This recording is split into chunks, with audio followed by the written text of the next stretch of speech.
Today's shiur begins 10 lines from the bottom of Daf Nun Aleph. The Mishnah that we are about to read is the subject of a discussion because this Mishnah already appeared word for word on Daf Mem Tes Omen Aleph. Some suggest that the bold-faced word masnisen and the subsequent bold-faced Gimel Mem Gemara expression are here by mistake, and that this simply is a Dibur HaMaskil. It's a quote from the Mishnah on Mem Tes Omen Aleph with a brisa that follows that covers the topics of this particular quote from the Mishnah. Either way, let's continue in the text. Hanoider mi maisa kedera, a person who forswears benefiting from maisa kedera. Ein osur elo mi maisa raschosa. We look at Rashi, mi maisa raschosa, hainu davar shenigmar bishul b'kedera. By swearing not to benefit from maisa kedera, literally maisa kedera means something that's prepared in a kedera. Kedera is a pot. What is the result of such a vow? So as Rashi says, it's a reference to food whose completion, cooking completion, is in a kedera. The eino elo mechamishas haminim. In addition, the food is something made from one of the 5 different types of grains: barley, wheat, rye, spelt, and oats. La'afuke dovar, this is to the exclusion, however, of davar she'ein gemar bishul b'kedera ad shemevashen oso be'ilfis. There are food items whose initial cooking takes place in a kedera, it's a type of pot, but the final stage is in an ilfis, another type of, we'll say, of pot. You can see in the Meforshim that the term tigun, you can see this in the Rosh commentary, second line from the very bottom, kedem shemitagnin oso be'ilfis. Mitagnin, tigun, has to do with what we would call frying, like frying in oil. So that we will attempt to translate the terms kedera and ilfis, though we're not going to guarantee our translation, but based on what you see in the Meforshim, we're taking, we'll say, a reasonable, or we'll call it an educated guess. A kedera being we'll call it a boiling pot, and an ilfis, a low-walled type pan that's used for frying. So the person who vows not to benefit from maisa kedera, he will not be prohibiting himself from enjoying those kind of foods, though their preparation is started in a pot, but their final preparation is through frying.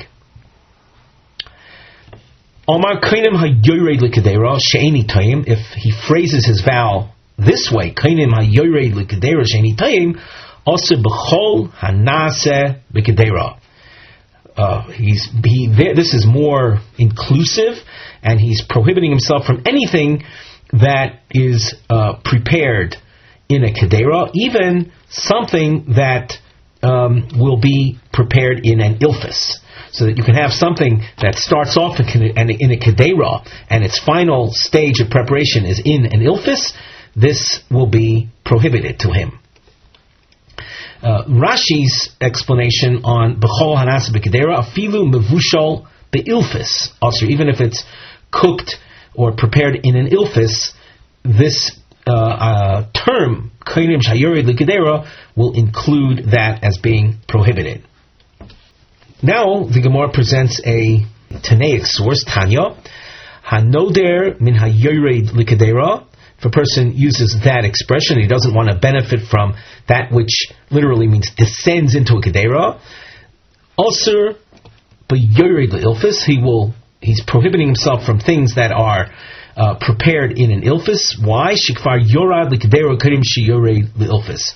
The food had been exposed to a kedera before it got to the ilfis, so the vow is including, therefore, something whose final preparation is in an ilfus. Once again, because prior to the ilfus, it had been in a kedera. If he says, min ha-yored le-ilfus, muter be-yored le-kedera.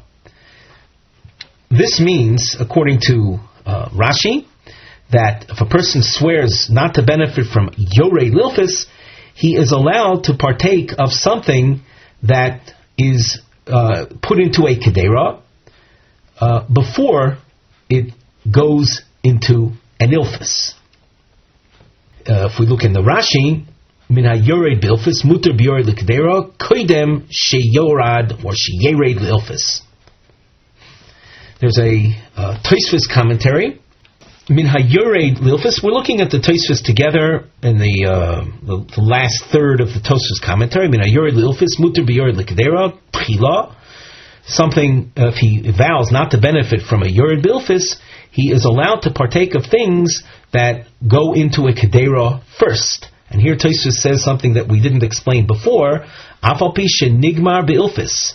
Even though its final preparation is in fact in an ilfus, the yored li'oilom mashma al shem tchilas yiridaso v'lo al shem sofo.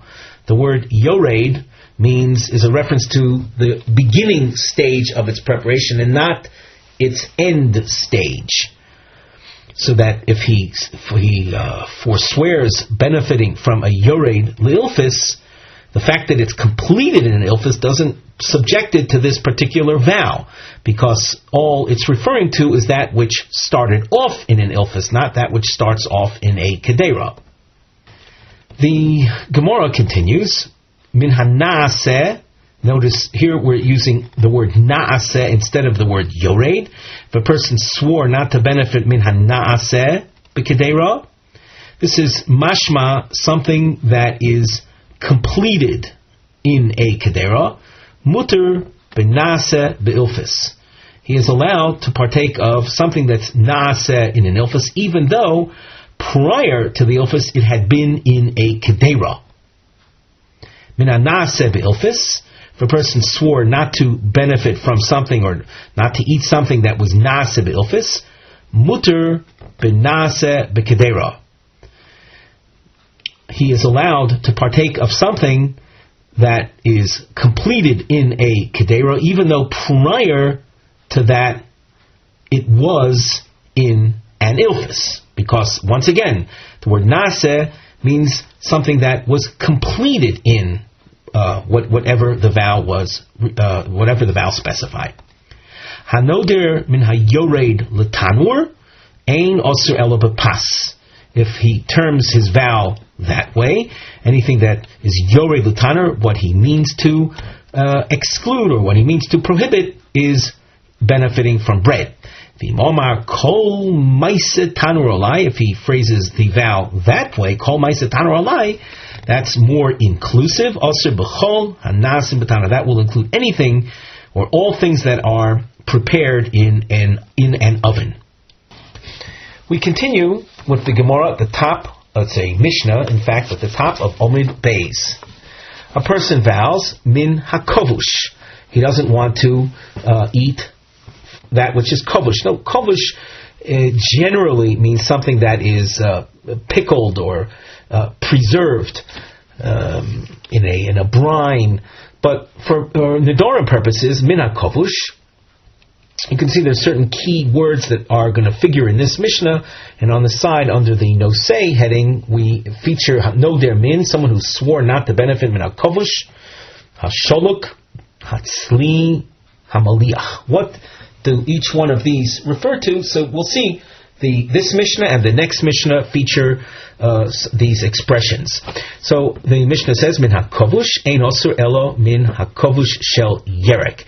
That vow in effect would be prohibiting him only from preserved vegetables. Kovush she'eni toem. Notice a different phrase. Osur b'chol hakvushim. Anything that is pickled. There are many types of fish that people pickle in brine. So that would be included if you say kovush she'eni toem. Person vows min hasholuk. he's not going to partake of shaluk. Einu asur elo min hashaluk shel basar. Shaluk, we've seen in the past as a reference to a certain level of cooking, either undercooking or overcooking. But whatever the case is, it would be something that deals with shaluk of basar, of meat. If, however, he says shaluk she'eni toyem, then asur b'chol hashlukim. Whatever food is prepared in the shaluk fashion would be prohibited. Amalei Rav Acha Braid Rav Avila Rav Ashi. Rav Acha asks Rav Ashi, Omar, what if a person says de kavish mai, or de shalik mai, or de tzli mai, or de maliach mai? Heichin mashma. What about these expressions? Two of these expressions, kavish and shalik, we saw similar words, kavush and shaluk, but we're dealing with Nedarim, which focuses on the fine meaning or perception of words, and hence room for this question. What do these words include? Rashi elaborates a bit on this. Rashi on the first narrow line, Omer kainim de kovish alai l'chaluk alai mai mi amrinon de kovish domi kemand omer hakavush o dilma domi kemand omer kavush shani toim v'yosir b'chol hakvushim. Does kavish resemble kavush? And we saw that would mean only pickled vegetables, or does it imply kavush shani toim, which would include anything that's pickled? And likewise with regard to the other words, are they reflective of the otherwise limiting expression, or do they include the more expansive definition? The Gemara ends off with this by saying Tiboi, it's unresolved. The Mishnah, min hatzli, if a person vowed not to partake of tzli, ein osur elo min hatzli shel basar, roasted meat, Divrei Yehuda. Tzli shani toyem, osur b'chol hatzluyim. If he uses that expression, tzli shani toyem, similar to what we saw in the previous Mishnah, this type of expression includes anything roasted. Min ha-moliach, ein osur elo min ha-moliach shel dag. If a person uses that expression, moliach, on a literal basis, it would be translated something that's salted. But the term moliach is peculiar or specifically a reference to preserved or salted fish. However, if he says moliach shni tayim, osur b'chol hamluchim, that would include any food item that's prepared through salting. Dog, dogim shani toyim.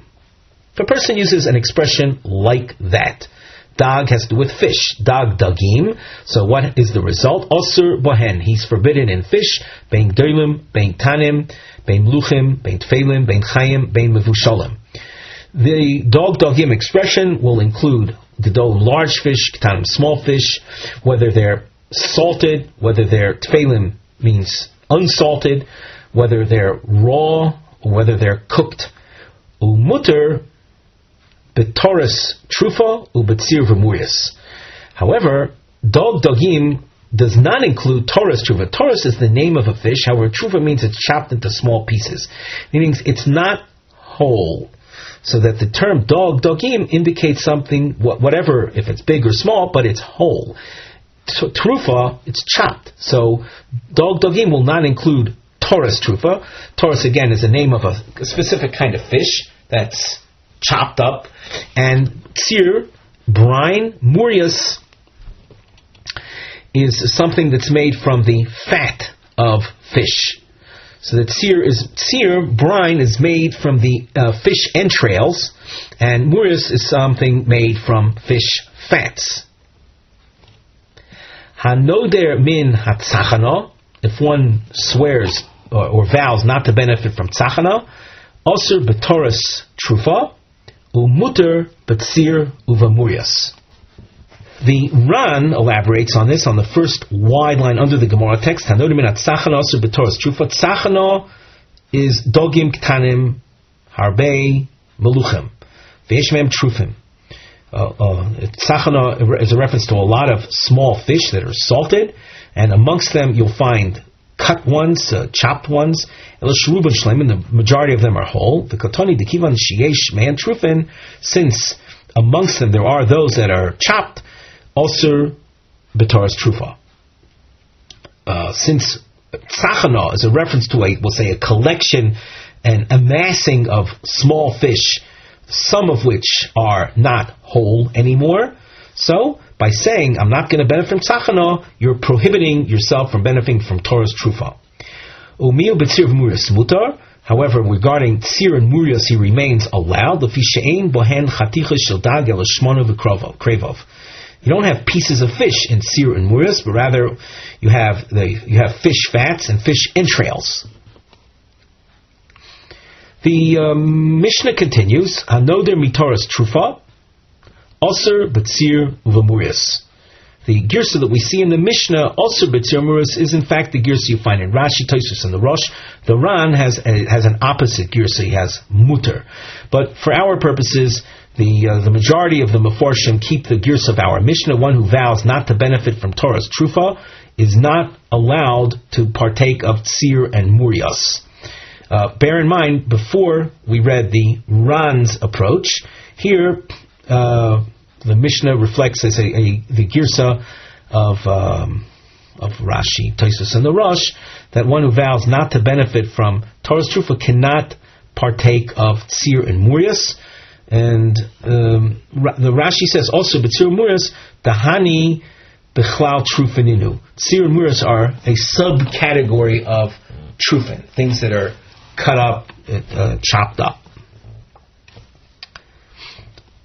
The Gemara, Tanya, we have a Tanaic source, Rabbi Shimon ben Elazar Omer, dog shani tayem.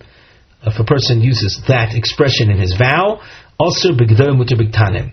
He is preventing himself from eating large fish, but allowing small fish. Doga shani toim. If he uses the word doga, then also b'ktanim umuter b'gdolim. Doga implies small fish, but allowing large fish. Doga shani toim. Also bein b'gdolim bein b'ktanim. He is prohibiting himself from large and small. Omar le Rav Papa Labai Mimai, the dog shani toim godolhu. From where do you know that dog is a reference to a large fish? Dichtiv vayeman Hashem dog godol livloya es yoina. In the famous story of Jonah and the whale, as many may recognize that story, the prophet Yonah was cast into the sea, and he was at a certain point was swallowed up by a dag gadol. So you see that the word dag is associated with gadol. The Gemara asks, "V'hoksi vayispalel Yonah Hashem elokov mimei hadoga." It says, and Jonah prayed to the Almighty from within the Dogah. So are we then to conclude that Dogah means something large? Before we said that Dogah indicated something small. The Gemara says, Halo Kasha, this does not represent a challenge to what we said before. Dilma palte da gadol bale da katan. The terms should be viewed relatively, namely that Yonah initially was swallowed by a large sea creature and was then, cast out of that large sea creature. The fish spit out Yonah, and then a smaller one consumed him or swallowed him. So that relative to the original fish, the second fish that this pasuk is referring to, that Yonah prayed from within the Dogah, it in fact was smaller than the original fish. Hence, Dogah is appropriately a reference to something small. Elo v'hadogah asher bayor mesa. Here we have a problem. It says in the plague of dam, of blood, that the Almighty brought upon the Egyptians. It says the Dogah that were in the Yor. The Yor is the river.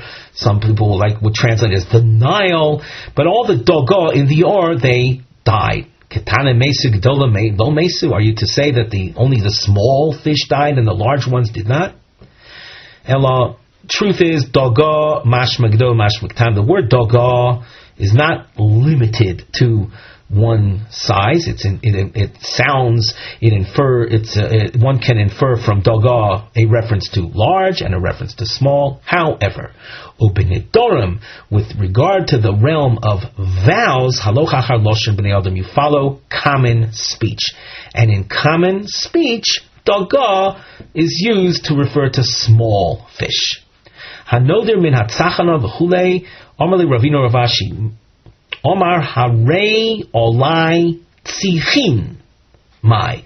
What about if a person phrased his vow this way? Harei Olai Tzichin. Does that prohibit tzir and murias or not? The Ran elaborates a bit on this. Omar Harei Olai Tzichin Mai, Mi Mitzar B'tzir Murias Ulo. Does that prohibit him from the brine and murias or not? The mishum hachi mikru dogim ktanim kivushim tzachana. Small pickled fish are called tzachana. Meishat sir hayotz men reichay noidev. It has the brine is foul smelling. Miloshem vatal tzachanosai. From the pasuk that says vatal tzachanosai, reference to something of, let's say, foul odor. Umiboyale yomar tzichin, the mashariboy, the word tzichin has the sounds like something that's inclusive. Imishtama beinami tzir umuris olo. Does tzichin include, therefore, tzir umuris? And as far as this question is concerned, the Gemara ends off tiboi, leaving it unresolved. With that, we conclude our shiur for today.